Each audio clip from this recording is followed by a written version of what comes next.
Hi everyone, it's Glenda here back from Top Notch Legal with a tip for today. So today is all about the relationship between negligence and commercial contracts.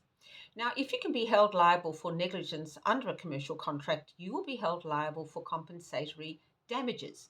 Now, it's a complex issue, so I'm just going to give you the big picture so you have an important but basic understanding of the issues here. Now, let's take an example. Let's say we have an IT business that's selling or providing services in cybersecurity. An important part of those services is training all your staff to keep up with the latest legal requirements. Now, the cybersecurity business does provide the training. The one thing they don't do is have the training up to date.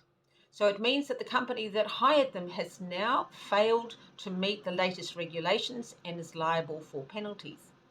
So the business that engaged the cybersecurity business, can they hold the cybersecurity business liable for negligence? Well, we've got to look at the contract. Now, if the contract said there's no liability for negligence, then you can't sue them for negligence. We'd have to look at something else. But in contracts, many times, although you may want to contract out of negligence, the other business you're dealing with will not let you. But they might allow you to agree to have your liability capped at gross negligence. So we need to understand what's the difference between the two. So essentially, mere negligence or simple negligence is failing to do something you should have done or doing something that you should not have done, but it's kind of done accidentally. It's something that was careless, but it wasn't something you really gave a lot of thought to.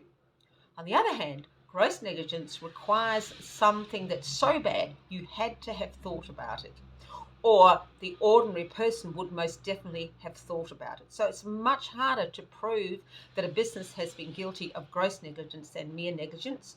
So I always negotiate for my clients on the basis that if they have to be liable for negligence, it will only be for gross negligence. So that's my tip for today. It's Glenda from Top Notch Legal.